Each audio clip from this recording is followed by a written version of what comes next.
it seems like certain professions or certain degrees have are just not they're not bringing in the money, or they're not as many jobs as we would have expected before. And you're finding a lot of people moving from what naturally would be their area of expertise to a different industry. You're finding um, medical doctors saying, I want to go into corporate. You're finding people, you know, with lecturers saying that they want to go into the corporate environment. How, how do you tailor your experience and expertise in such a way that you can actually pivot? Is it wise to do that, especially now? And, how do you avoid when doing that being one of those CVs that just get thrown out from the get-go? Okay, so I think what I also tell people to do is firstly, need to make sure that you understand why you're pivoting.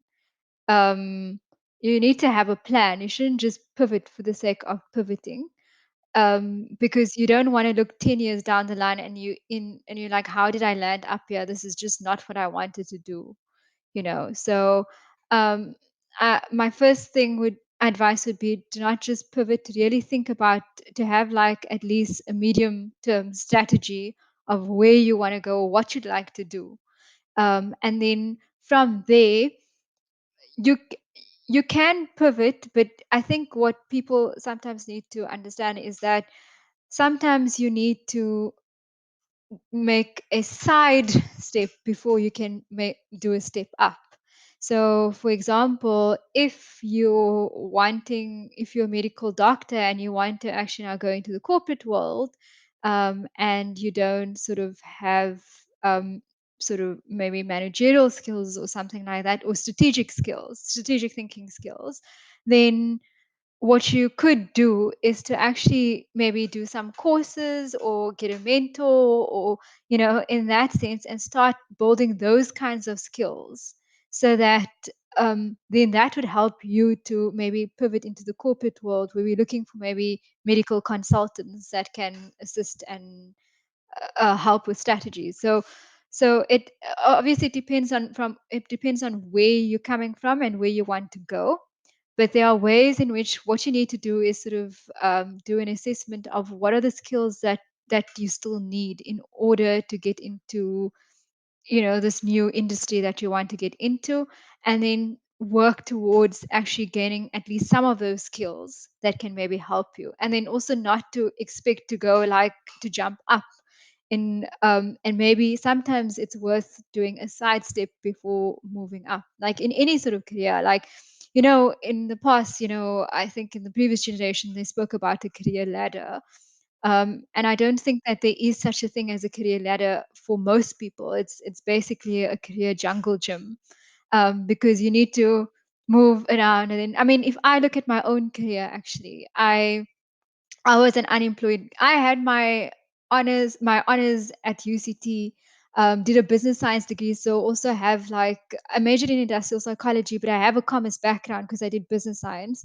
And you know, coming from UCT, I thought I was going to, you know, jump into a job, and didn't. And I was struggling for a few months as well. And eventually, I did take a job, but it wasn't even in HR. So so I think and then from there, and like what 7 years later, I'm now an HR business partner at an international company, and I'm here chatting to you guys about HR. So it really is. I think it's also to not sort of expect it to be like, okay, you need to do this step and then that's going to get you to that step, and then it's not necessarily like a linear journey. Sometimes you need to move around. And I took that job that was not in HR so that I could get some work experience, so that in my next job that was in HR, where I took a pay cut, by the way, to do a HR internship, they could see that I'd come with some skills that I'd learned from the previous company. And then it was difficult, but I was able to sort of move, if that makes sense. That makes a lot of sense. Yeah, no, in this world we're living in, it's not as easy and as straightforward as it's painted out to be.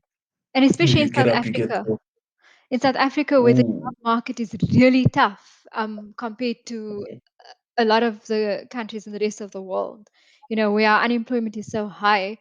You especially for our students, our graduates, they just need a foot in the door, and and it's tough for them. And sometimes it just it sometimes it means doing just, yeah. something that is maybe not what you envisioned, so that you can actually get to the next step.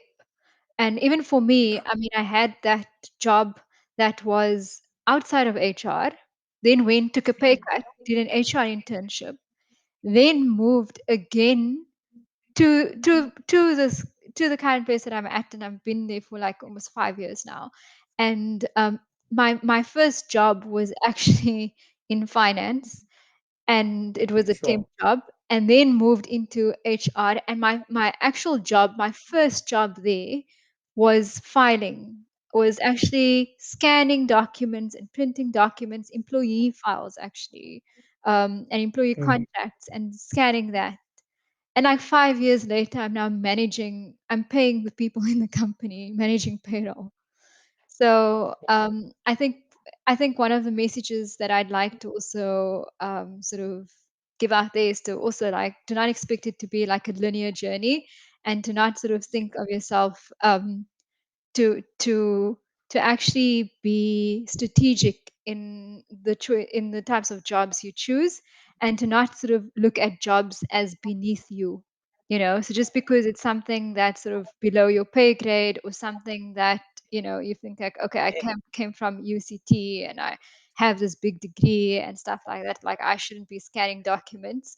It was my third job and I started scanning documents, but I was okay scanning documents because I knew it was my foot in the door when it came to HR and learning more about my industry.